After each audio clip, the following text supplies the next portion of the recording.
Welcome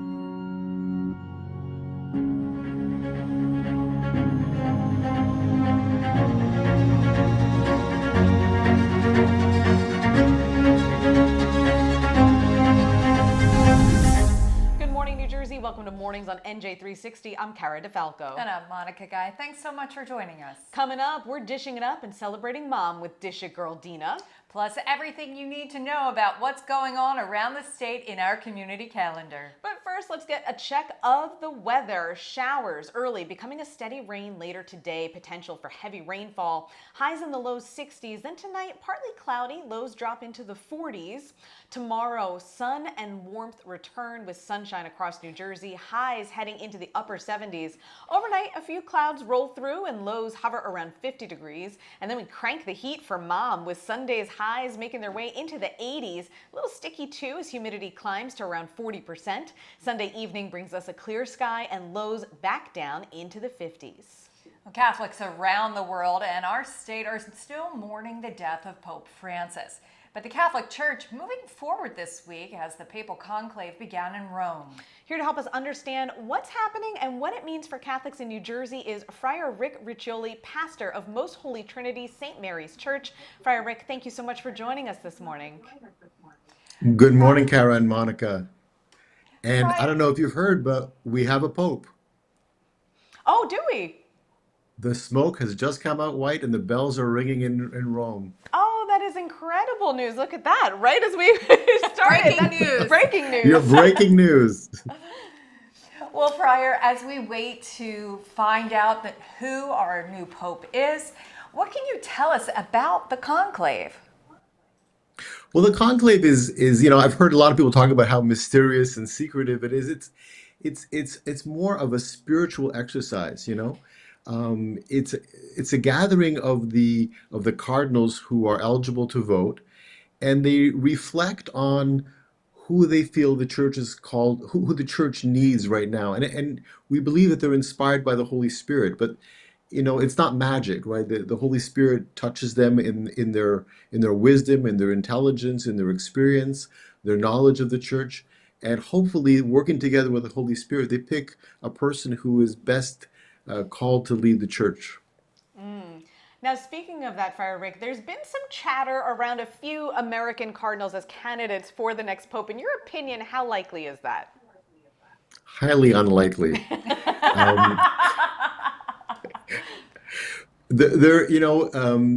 Bishop Tobin, Cardinal Tobin of Newark would be an excellent pope, I think. He's a wonderful man. But I think in the world, the United States is perceived as very powerful, and I think that combination of power with the papacy would be a lot for some people to see. Friar, what can you tell us about the values that the cardinals are looking for in this now new pope? Will they be looking for someone, or have they been looking for someone with more contemporary motivations, or someone who's a little bit more conservative? It's a mixed bag. I think what I've been hearing is that the cardinals have been saying they need somebody who could continue both the outwardly focused vision of Pope Francis, the evangelizing, the welcoming, the hospitality. And perhaps some people have said, maybe a little bit clearer. Sometimes Pope Francis got himself in trouble by being kind of off the cuff. And, he's a Jesuit, a very smart man. But sometimes there could be some miscommunication. So maybe a balance of the two, but definitely the church needs somebody who can connect to people in a way that they can understand what we're offering and what the message of Jesus Christ is. Friar Rick, that kind of brings me to our next question. Where would you like to see the Catholic Church go moving forward? I mean, here in Jersey, we've had a number of Catholic schools close recently. We've seen declining attendance across the board. What do you think the church needs to do to bring folks back? I think we need to listen more and be close to people. Pope Francis used to say that the pastors need to be shepherds that smell like their sheep, right? So perhaps being less in our rectories and less in our convents and friaries and more on the street with people and listening to their experience. The scriptures today, this morning for Mass, were about Philip being inspired by the Holy Spirit to walk along with this eunuch and get to know him and share the journey and then bring the message. I think that's kind of what we need to do to really be close to people and connect with them and get to know them and then bring them the good news of Jesus. Well, Friar Rick, thank you so much for joining us today and helping us understand the conclave all that much better. You're very welcome. I'm glad we got it before all the bells start ringing around here. So it's gonna get pretty loud. I'm sure. I'm sure. Friar Rick, thanks again. We appreciate it. You're very welcome. That's pretty exciting. We'll certainly keep everybody up to date on who gets named specifically. But yeah. It will be really interesting, especially because I was actually at the Vatican when Pope Francis passed away. I was at the last papal mass, and it was everywhere I went and everyone I spoke to, whether they were non-Christians, Muslim, Jews, along the rainbow, atheists. Everyone said the same things about Pope Francis, that he was a man of the people, and much like Friar Rick said, a shepherd who smells like a sheep. Very interesting to see. Yeah, we're looking forward to it. All right, guys, coming up, we've got a special guest to help us dish up something delicious for Mom. Plus, we'll talk about her new book and the challenges that come with motherhood. It's all after the break.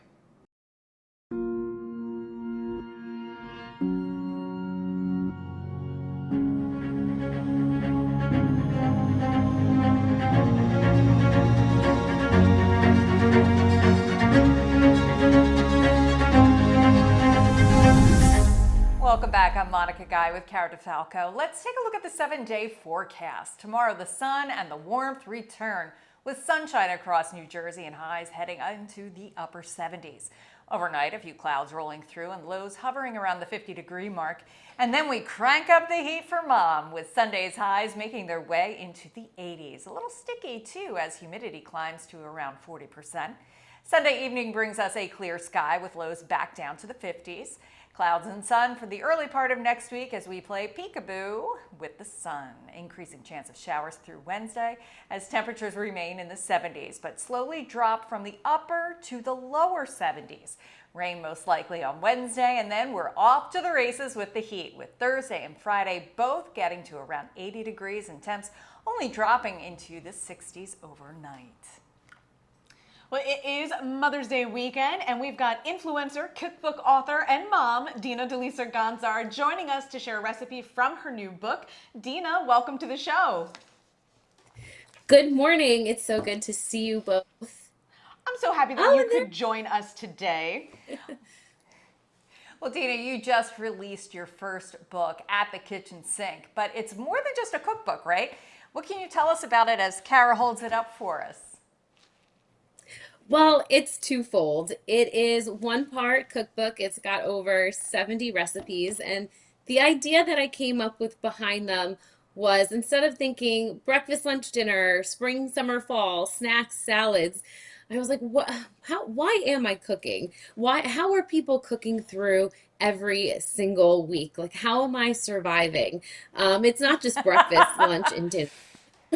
Not really. It is eating in the car in between soccer and dance practice. It is looking at my pantry and playing Chopped, basically. So I wanted to really come alongside people, meet them where they're at in the kitchen and also beyond. So I felt like I didn't want to just drop in someone's lap another aspirational cookbook where they opened it up, saw pretty pictures of food that they felt like they could never achieve, or maybe looking at the pretty pictures of my family and saying, oh, I wish I could have that life. I didn't want to be another vehicle for comparison, especially with what I went through early in having my daughter. And that's where the devotionals came into play. There's over 40 writings there because I wanted to come alongside the mom or the woman or the person at the kitchen sink who's staring out the window. Maybe they're cleaning baby bottles, wondering like, how am I going to make it, through to the next day? Or the one who has tears streaming down their face at the kitchen sink,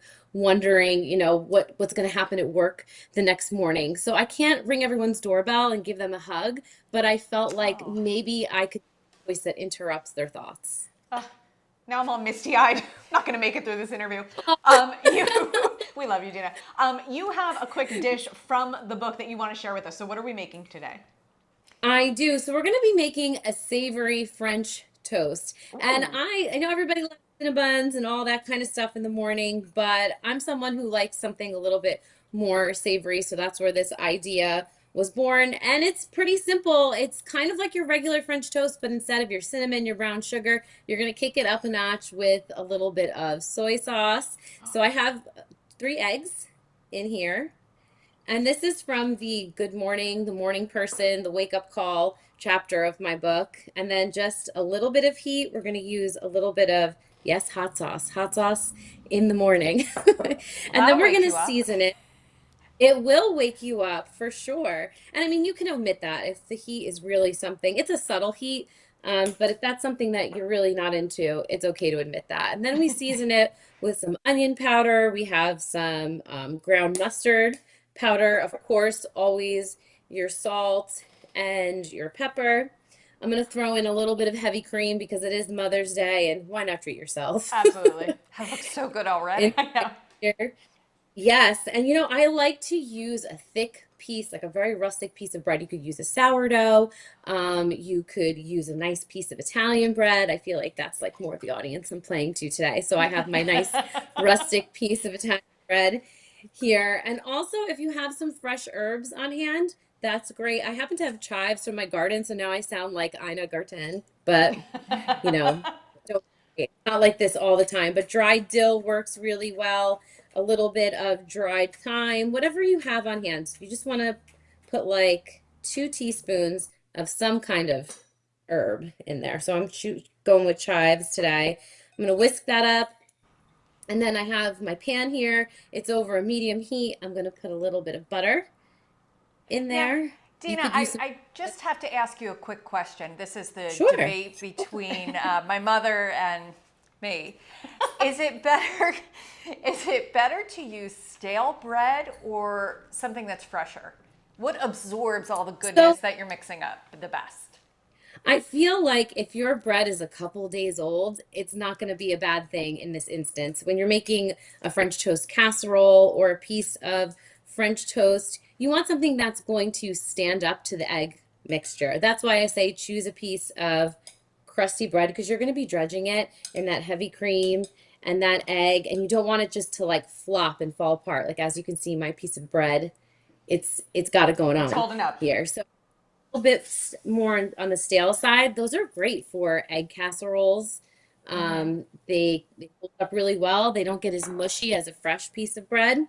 And so there you go. You're simply just going to you're going to cook it on both sides. It takes about 2 or 3 minutes on both sides to brown. And I like to lay it on a bed of arugula just because it's pretty. And again, I'll top it with some red pepper flakes. Do I have any fans of hot honey? Yes, ma'am. Yes. Okay, and then I like to drizzle a little hot honey over the top of it. And it As goes really well with if your kids have any leftover cereal milk in the morning. This is what I have in the book. It's part of the Mom Minute, which goes really well with our Mother's Day theme That's today. And excellent, all it was Dina. me, yeah, I was just, as it was that's just me taking cooking, Sienna's cereal. I was going to ask you about the Mom's Minute section of the book. Why was it important for you Yes. to include that? Well, in thinking of my everyday life, I thought of how I ran into so many instances where I didn't feed myself. It was a really bad habit. Yes, I would grab off of Sienna's plate here and there, but one day I thought to myself, I'll make sure that her plate is full of fruits and vegetables and whatnot. And then I won't even take 5 seconds to consume them myself because I'm either so busy or I think I'm going to eat and then I throw in more laundry, answer another email, go to the next thing. And, the truth is if you get yourself sick and if you get yourself in a bad place, you're not going to be helping anyone.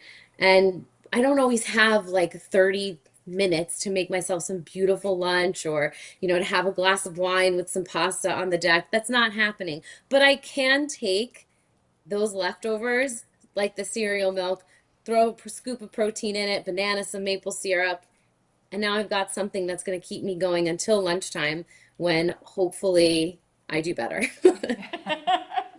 I love that, Dina. So what are some of your top tips for folks who are maybe planning to cook for their mom this weekend? Like me. I love that. I mean, first of all, you've got to tell yourself that what you're doing is an act of love, an act of service. You're being intentional. So to get caught up in the judgmental parts of cooking, don't go there with yourself, but also keep it simple. Is there a recipe that you and your mom have where you've cooked in the kitchen together growing up, or something you know she used to make all of the time and you miss it? Choose a recipe that is familiar to you, that has ingredients that are familiar to you. I say whenever you're cooking for people, whether you're having a gathering or someone over for dinner, don't go with like a brand new recipe that you've never done before. I've done that before, and that's always like my biggest stressor. Me But too. things like Me simple. too, Dina. I am there with you. We are sisters now. You know, I really I love love it. that you said earlier, this book is for the mom who is standing at her kitchen sink, washing bottles and doing all of that. Right. You have a new little guy. Yeah, Yes, Cara. 7 months. Yeah, Yeah. there's a lot of bottles in my life. Right. And I Yeah. can remember I was always, prior to having a family, very career driven. As you know, we've known each other quite a while.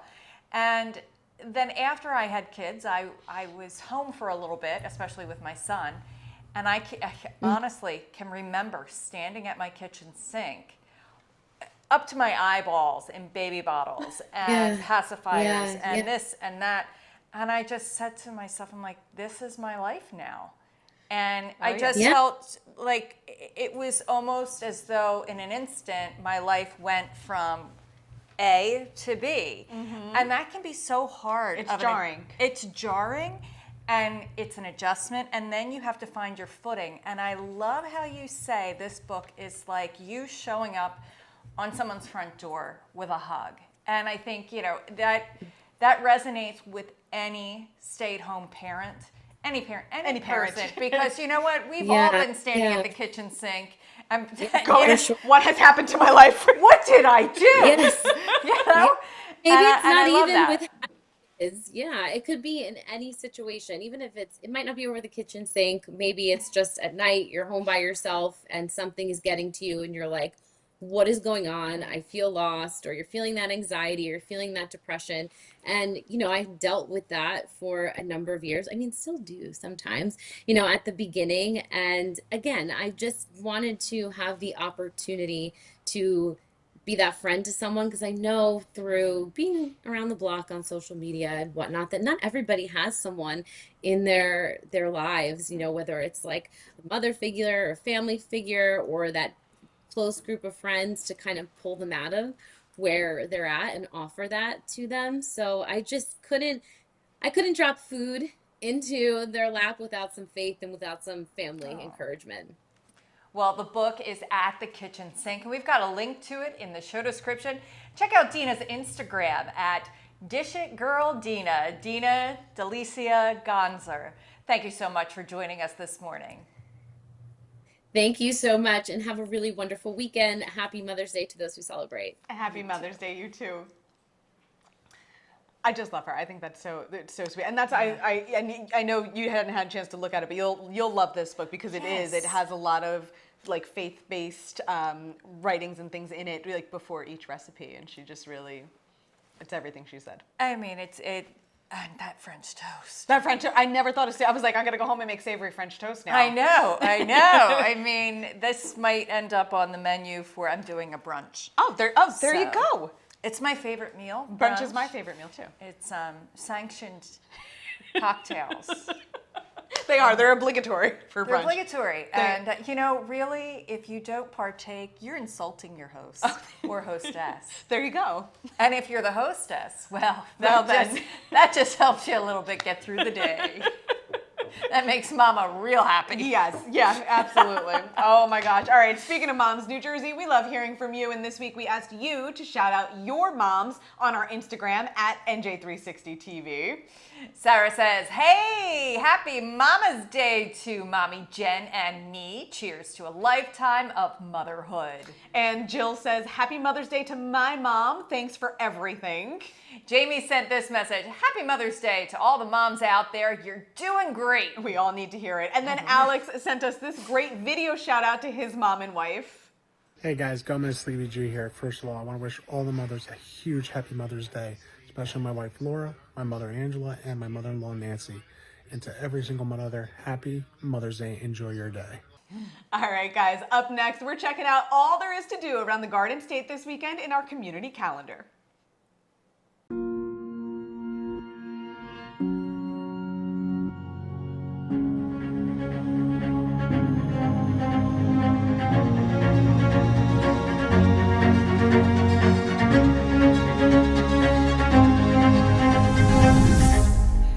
I'm Cara Falco with Monica Guy. Let's take one more last look at the forecast. Showers early, becoming a steady rain later today. Potential for heavy rainfall, highs in the low 60s. Then tonight, partly cloudy, lows drop into the 40s. Tomorrow, the sun and warmth return with the sunshine across New Jersey and highs heading to the upper 70s overnight. A few clouds roll back in and lows hover around the 50-degree mark. And then we crank up the heat for Mom with Sunday's highs making their way into the 80s. A little sticky as the humidity climbs to around 40%. Sunday evening brings us a clear sky and lows back down into the 50s. Clouds and sun for the early part of next week as we play peekaboo with the sun, increasing chance of showers through Wednesday. Temperatures remaining in the 70s, but slowly drop from the upper 70s to the lower 70s. Rain most likely on Wednesday, and then we're off to the races with the heat, with Thursday and Friday getting around 80 degrees and temps only dropping into the 60s overnight. All right, it's Friday, folks. Let's see what's going on this weekend in our community calendar. Old York Cellars and Ringo's is hosting Rosés for Mom weekend, featuring an all-day brunch, my favorite meal, as I mentioned earlier, a signature cocktail. What could be better? Well, live music, that's true. And free tastings for moms. Sounds lovely. And it's the only kind of event, or the kind of event that only New Jersey could host. PaisanCon returns to the Williams Center in Rutherford this weekend, a celebration of Italian-American pop culture. Tickets will get you access to live music, comedy, and celebrity meet and greets. Guests include cast members from TV and film like The Sopranos, Goodfellas, and The Godfather. Of course, and then on Saturday, check out Wildwood's Spring Fling Fest. Shopping, dining, musical shindig in downtown Wildwood. The festival opens at 11 in the morning and runs till about 7 p.m. Or you can head to Parsippany for the Mother's Day extravaganza. The more than 60 vendors will include things like jewelry, candles, flowers, and more. And of course, there will be food. Tickets are only $3 and kids under 12 are free. And on Sunday, you can take Mom to a family concert in Trenton at the New Jersey State Museum Theater. The concert starts at 3. Tickets are available at capitalphilharmonic.org. Or treat Mom to the Woodstown Central's Mother's Day Continental Brunch. More brunch, Mom. Enjoy pastries, fruit, and more while on board an authentically restored 1930s train. The ride is BYOB. Again, I love it. And will take passengers along Salem County's first rail line. Sounds like so much fun. I love the I events don't know around how the I'm going to state. be in so many places at the same time. Yeah. Especially for the brunches. Yes. Like, most of these go on throughout the weekend, so we can hit them up like Friday, Saturday, Sunday. this is amazing. It sounds, hey, you know what else is amazing? This. Yes, and you know we're new here, so we'd like to take a minute to introduce ourselves. So this is Mornings on NJ360, a brand new morning talk show dedicated to the people of New Jersey. So we'll be talking about what you're talking about because we live here too. That's right. And we'll always stand by our brand and bring you that 360 view of every story, because we're also professional journalists who believe in a good story and telling it. If you haven't yet, subscribe to our YouTube channel. That's where you'll find our show every Friday morning at 7 a.m. and follow us on social media at NJ360TV. Well, that does it for us today. Thanks so much for joining us. I'm Monica Guy. And I'm Cara DeFalco. We'll see you next week. Bye-bye.